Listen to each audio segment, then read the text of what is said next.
Welcome back to my YouTube channel once again. Thank you so much.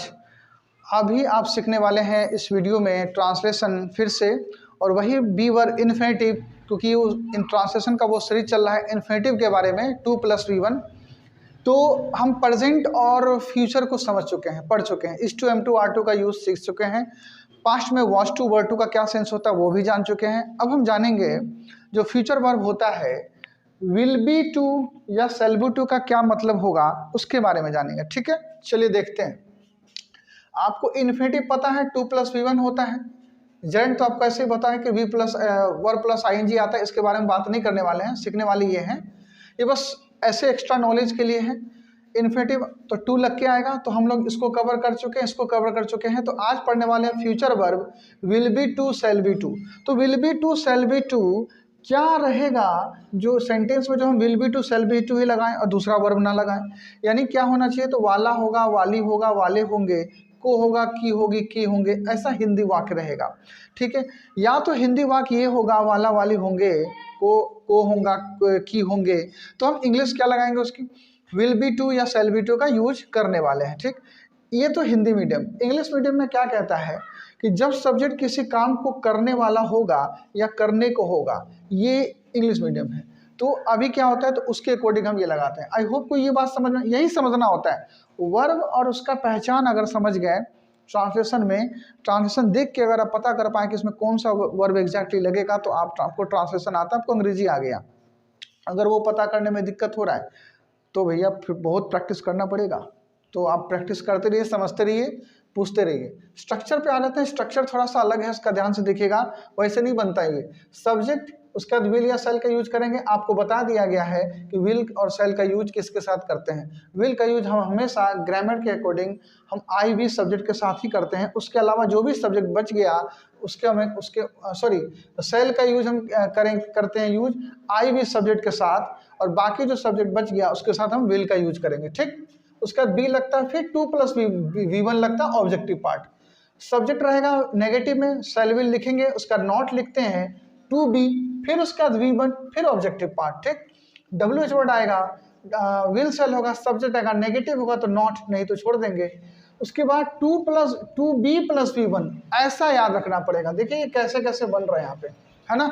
Structure है main, structure याद कीजिए, structure से समझ में आने वाला है। क्लियर, चलिए हम इसको बनाना स्टार्ट करते हैं।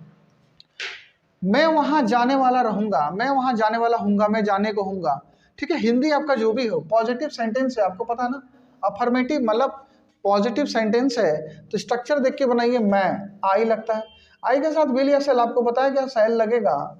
अब विल भी अगर ग्रामर अगर ट्रांसलेशन में पूछा अगर एग्जाम में, तो आप शैल ही लगाएं, कभी भी विल ना लगाएं, एग्जाम के अकॉर्डिंग अगर वो चल रहा होगा। हालांकि स्पोकन इंग्लिश में आप बोल सकते हैं विल। ठीक, उसके बाद है, उसके बाद क्या, बी, जैसे है वैसे बनाना है बी। उसका टू बोलता है, टू लिखना है।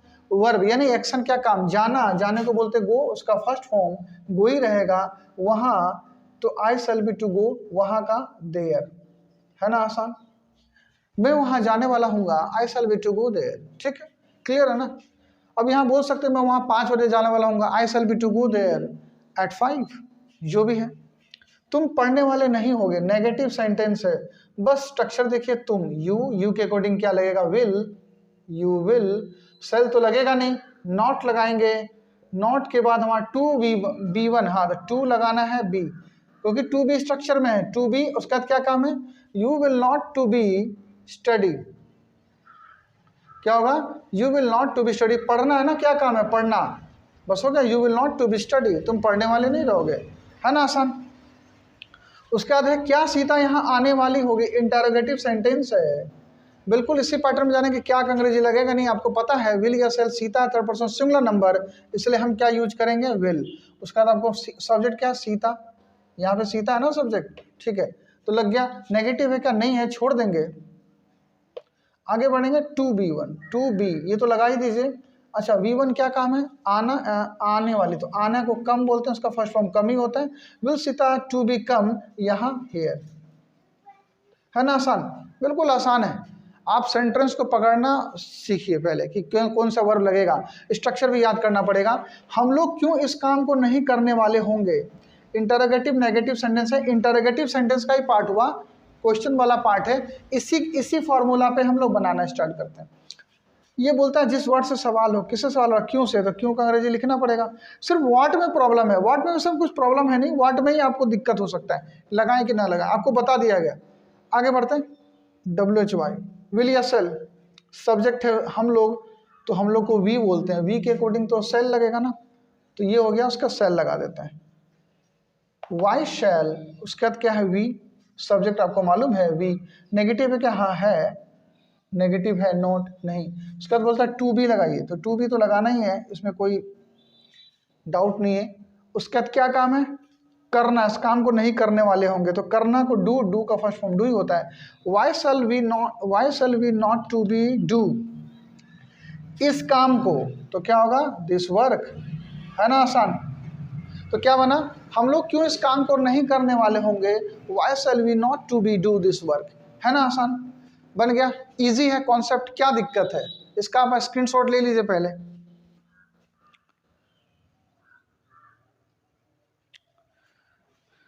समझ में आया आपको, है ना। तो ये बी वर इन्फिनेटिव खत्म हुआ हमारा, is to, am to, are to का use, was to, were to का use, will be to, shall be to का यूज खत्म हुआ। उसके बाद पढ़ेंगे हम हैव वर इन्फिनेटिव के बारे में, हैज टू, हैव टू का यूज, हैड टू और विल हैव टू का यूज नेक्स्ट वीडियो में, ठीक है। तो आप चैनल को सब्सक्राइब कीजिए, लाइक कीजिए, शेयर कीजिए, कॉमेंट कीजिए। छोटा सा वीडियो बना रहे हैं, छोटा छोटा वीडियो है, कॉपी कलम लेके बनाते रहिए और प्रैक्टिस करते रहिए, आएगा धीरे धीरे, ठीक ना। मिलते हैं नेक्स्ट वीडियो में, till then take care, bye bye, have fun and keep watching and keep practising. Thank you so much, thank you so much for watching this video.